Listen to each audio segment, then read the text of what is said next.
Hello po, magandang gabi po. Ito na Bird Explorer po. At ito, papakita po natin ang ating mga kasama.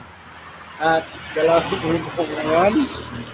At ito po ang sasakyan na kanilang ginagawa sa ngayon. Dahil bukas, kukunin na po nila ito para dispose na ulit para mawala na rito sa aming pwesto.